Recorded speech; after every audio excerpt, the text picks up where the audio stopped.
Welcome, friends. This is Talk Green with CG, and we are joined by Mr. Russell Van Brooklyn, who is a New York State Senate funded dyslexia researcher whose groundbreaking work is reshaping both education and the future of green workforce.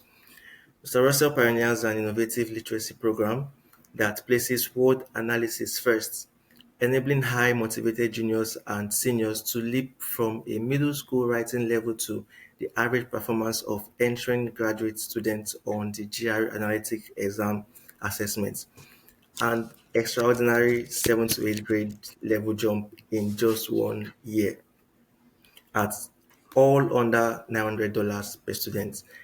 Every participant not only entered college but graduated with strong GPAs, all without accommodations. Mr. Russell brings a powerful perspective to the sustainability conversations, like the climate action begins with climate literacy. His works shows how decoding complex terms like decarbonization, biodiversity, and environmental justice can empower dyslexic and struggling readers to become the next generation of scientists, engineers, innovators, and green economy leaders.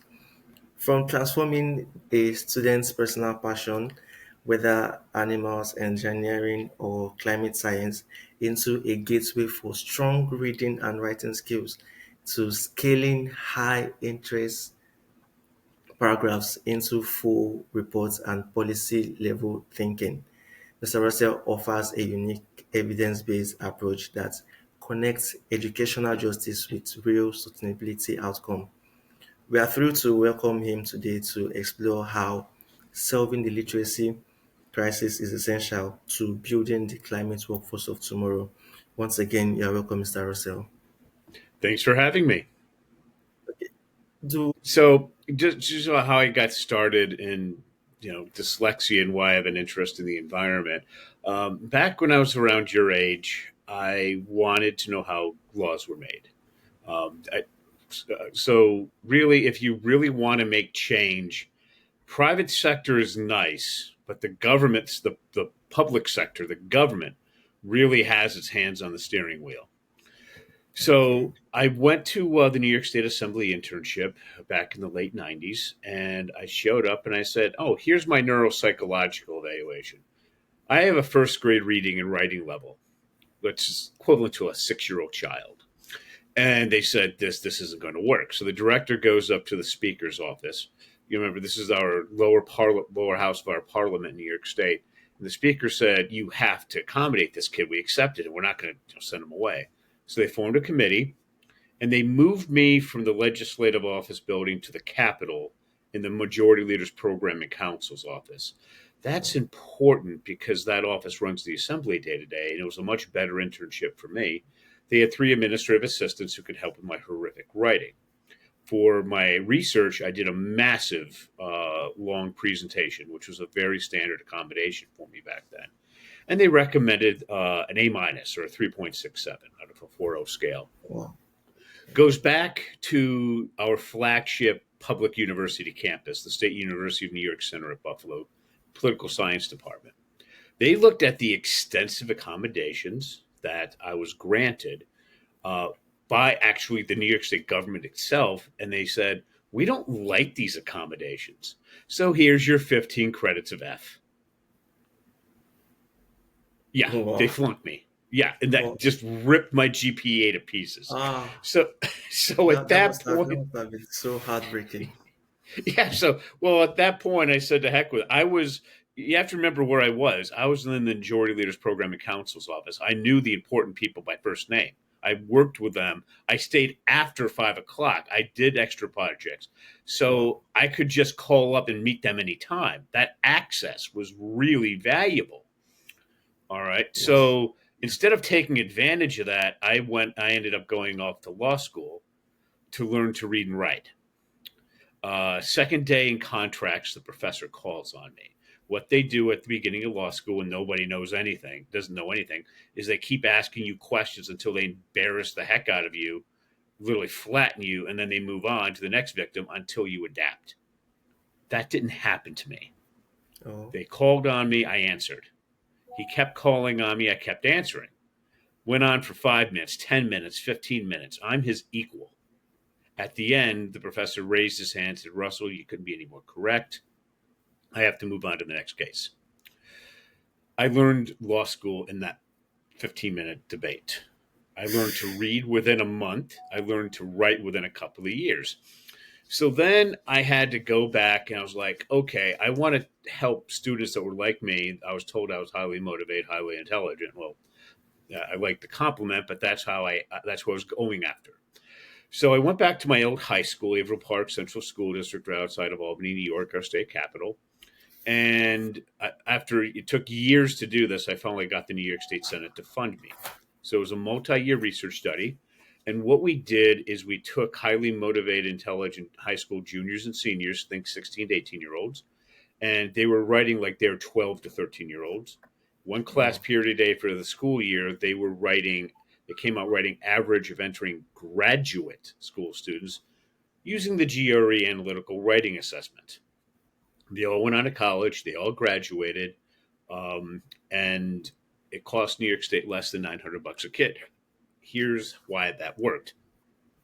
This is the top book in this field. It's called okay. Overcoming Dyslexia by Sally Shaywitz from Yale. All right. Here, Yeah. that is dyslexia. That's it. Okay. Okay. So do you Okay. see how the back part of your brain has next to no neural? Sorry, the back part of your brain has all this massive neural activity right here. Yes. Back part of my brain has next to nothing. Yes. But the front part of my brain is 2.5 times more active than yours. Yes. Okay, I use that 2.5 active over that 2.5 increased activity in the front part of the brain. It was called the GRE analytical writing. So analytical, the front part of the brain, according to Yale, is articulation. Articulation, analytical, about the same thing. That was the breakthrough. Okay. Wow. So when you're talking about climate change and how this is affecting things, one of the main parts of what the GRE was at the time, because they've since I focused on the argument section, which the GRE has since discontinued, is it would give you an argument that appeared to make sense. Okay. So Okay. when you're looking at how do we fix the environment, I want to give you people are trying to come up with all of these different ideas. While good, doesn't address the really big problem in the room. So if you want to address what are the biggest problems that we can help overcome climate change, I'm going to give you two examples. Okay. The first one is and China. other China and other places around the world that are using coal-fired power plants. So there was I forget the guy who did the study, but there was a rich business guy, and he wanted to know how do we solve this. So he hired a research team, and they went around and they found the biggest issues. If you take the 1,500 worst coal-fired power plants in the world and brought them up to modern Western standards, that would eliminate more carbon than converting practically everything over to electric vehicles. Wow. Okay. No, I mean, Wow. just actually, how do we fix this? All right. So people have a hard time with that. But let me give you an example. Here in the United States, we have I'm talking specifically about New York State. We Okay. have to have our vehicles inspected each year to make sure that they're in compliance.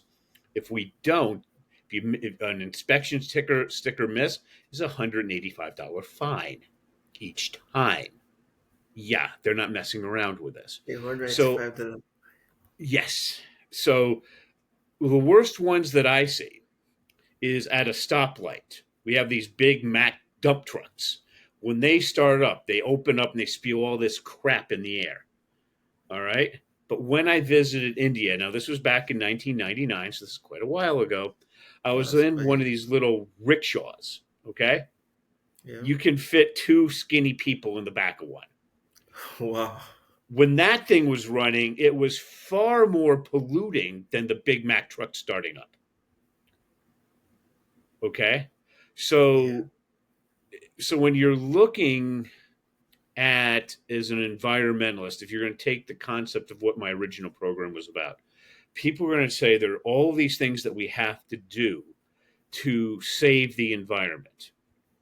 But the fact is, if you just go and raise the funds, not for electric vehicles, not for all of these other great ideas, but if you want to get the biggest problem, is just go to these coal fire power plants, all right, in the usually they're in the developing part of the world, and just bring them up to reasonable standards for the 1,500 worst of them. That'll do far more than anything else. If you look at any state in the United States that's supposed to be really big into climate change, it's California. Okay. But Yeah. this is where it's illusory. They're doing all these things about requiring specialized formula gas. This gasoline can only be sold in California. Okay, it's drastically more expensive than any other state. However, the one thing California will not do, which erases everything they're doing to protect the climate, is they won't go and clean out their underbrush. So let me give you an example.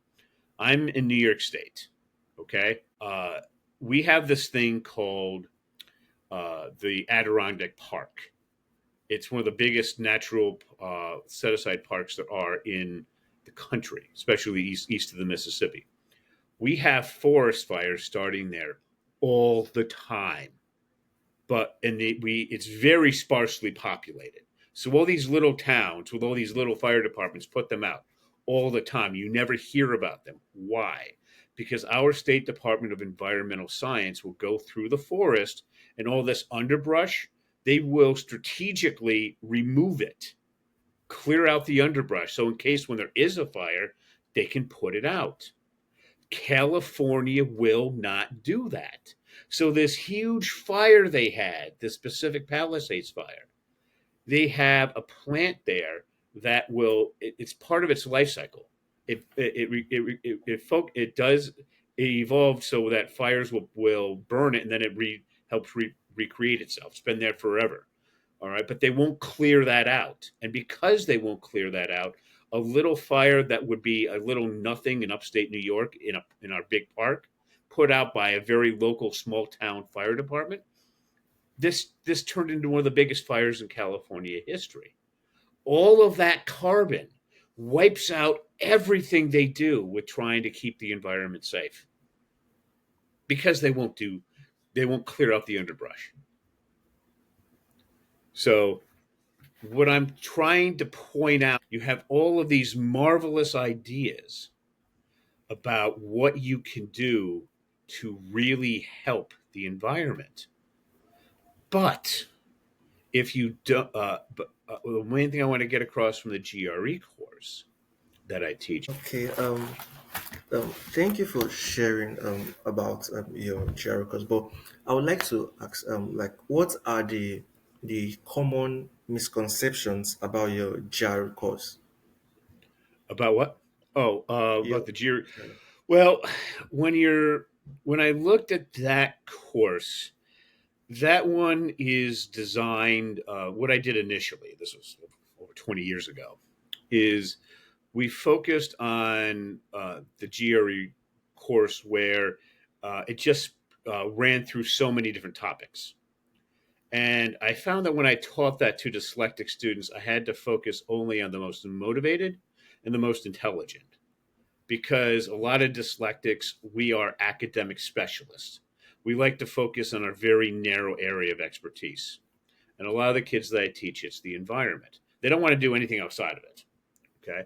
So what I've done since, because AI, artificial intelligence, has gotten much more productive, even just the last few days with 5.1 ChatGPT coming out, is I now take the concepts of how a GRE argument was structured, and I now adapt it to a student's speciality and the grade level that they want to work with. So I can take this concept down and show students how to create 5 paragraph essays analyzing an idea that appears to make a lot of sense, but's really really dumb when you look at it. All right, and we use verified stats and concepts that as evidence, and then we say this doesn't the data doesn't support the ridiculous opinion, and we analyze that, and through that analytical work, that articulation, that overactive front part of the brain, we see these massive accelerations in writing ability. No, that's amazing. That's amazing. That's amazing. So I would also like to ask, how do you? What are the common challenges you encounter um, teaching dyslexic students about climate action? Well, the thing is, I focus. The number one rule when dealing with a dyslexic is you have to focus on their speciality. You step out of that, you're down 50 to 80% in their motivation, just gone. Okay. So the kids that I teach this to are extremely interested in climate. The problem that they're running into is, as one of them said, okay, I went and I did a protest. What did it accomplish?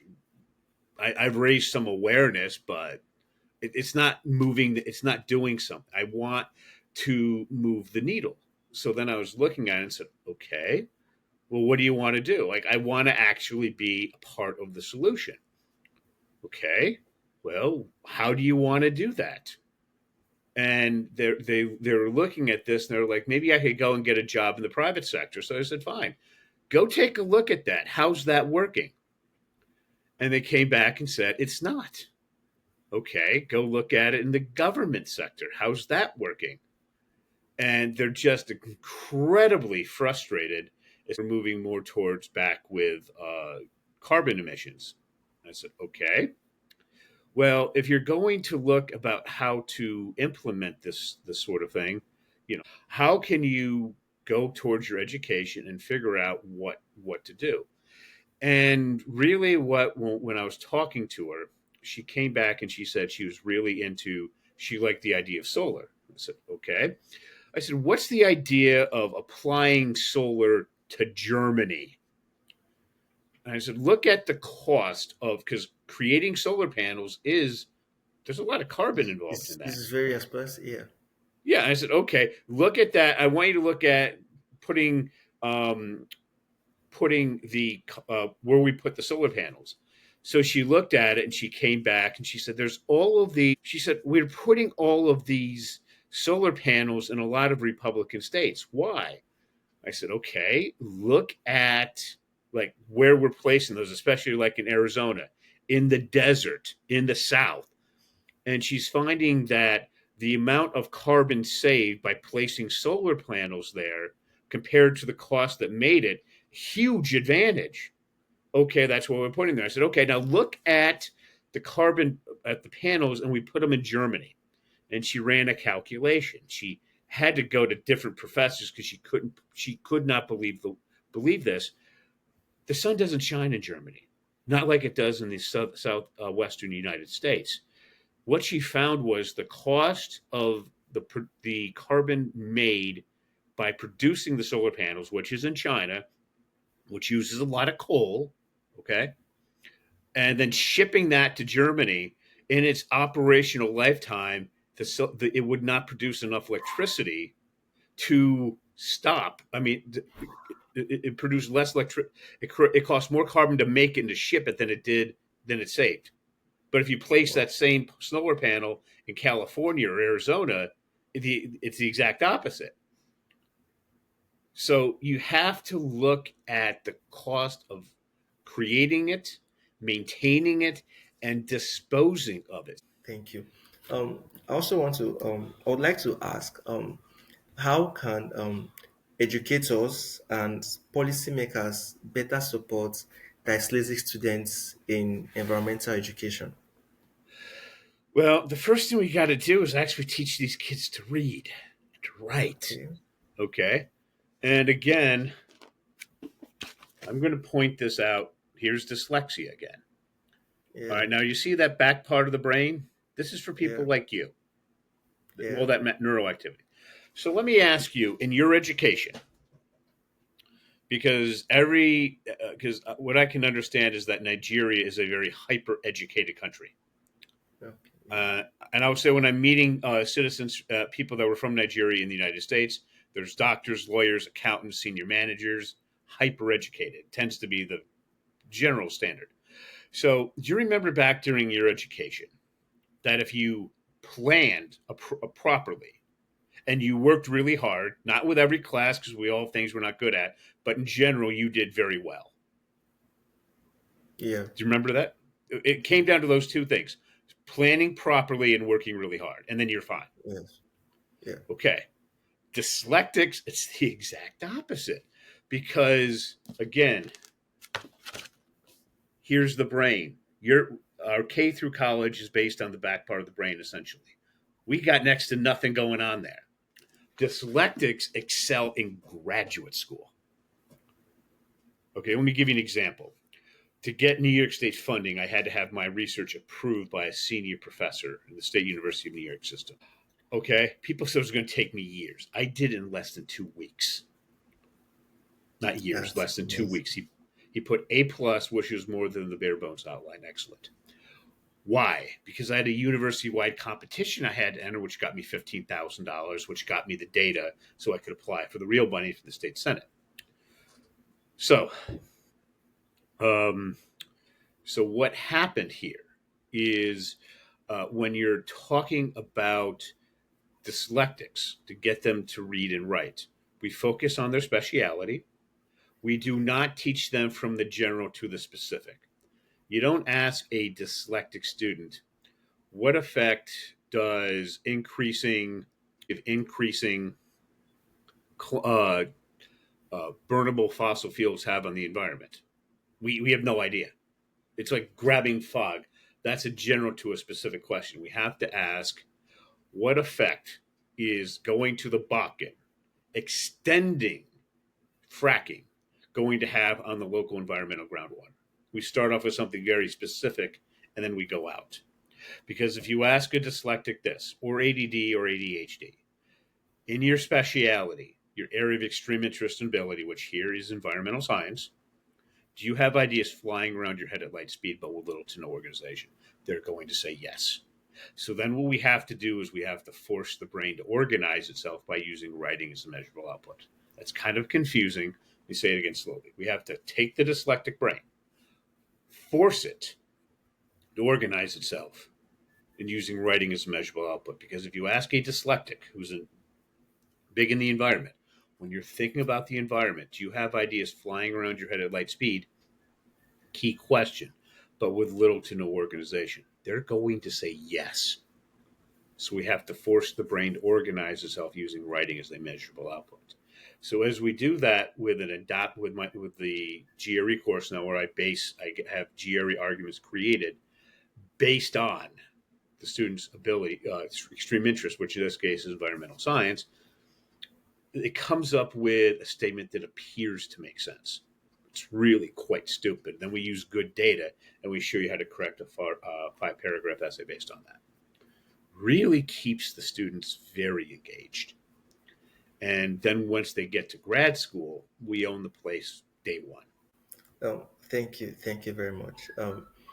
From what you said, you how educators can help dyslexic students is Mhm. first of all by how to teach them to read and write.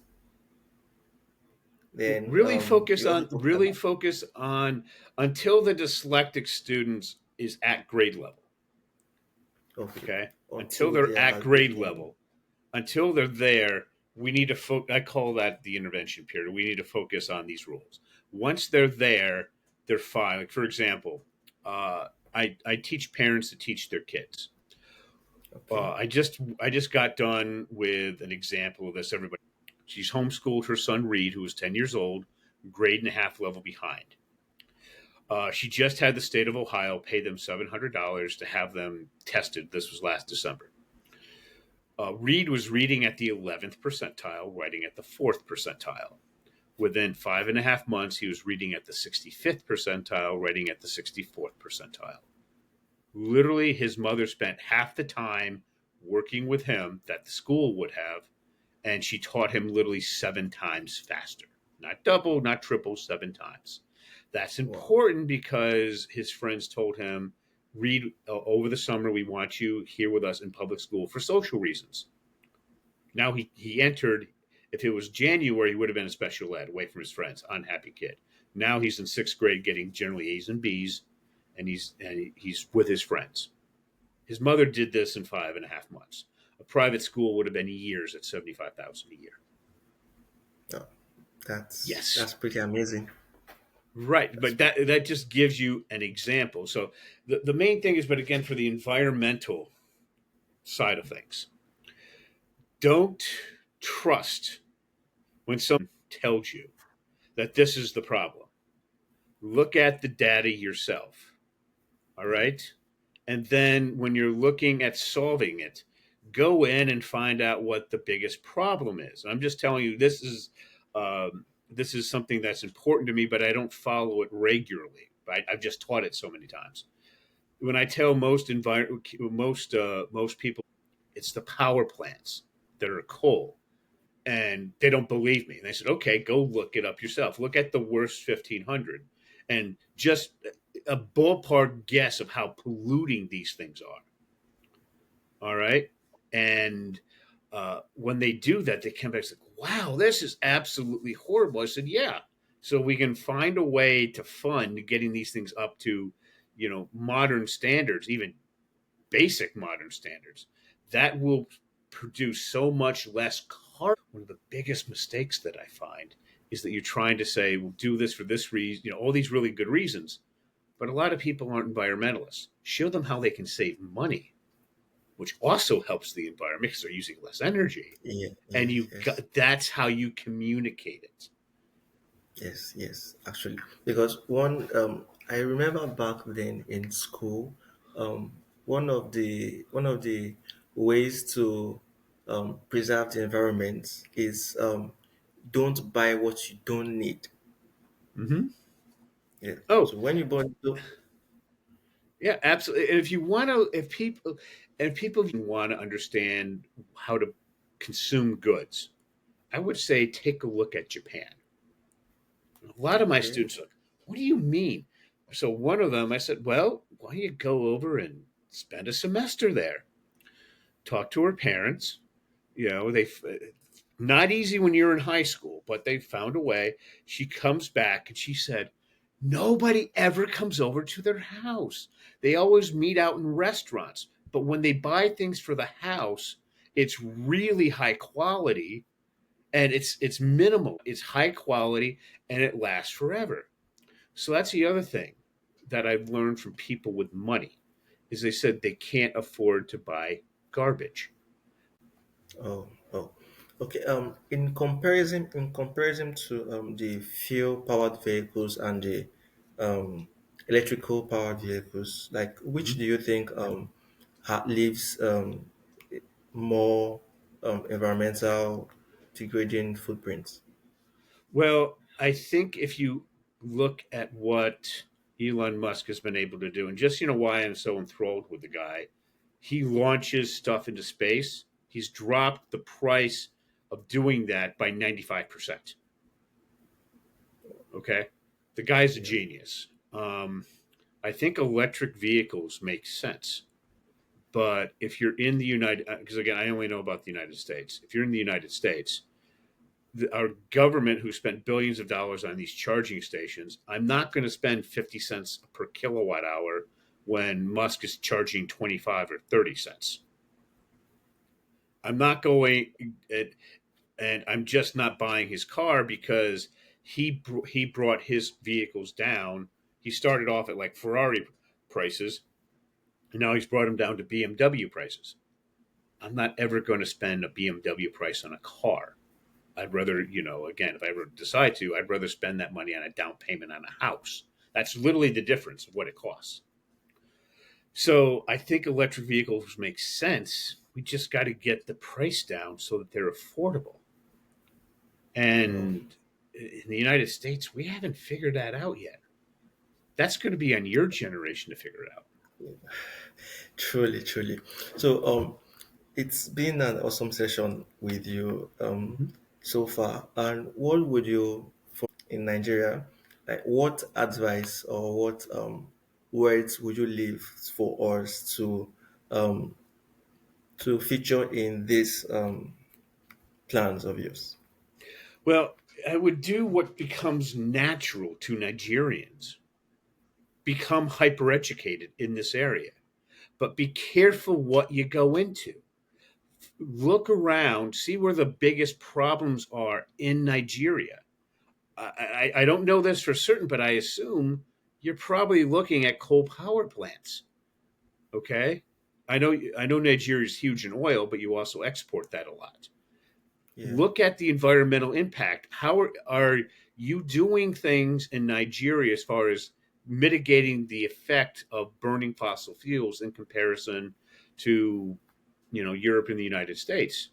And is there a way, is that problem that big? If it is, how can you go about figuring out how to put in those safeguards, but without going bankrupt doing it?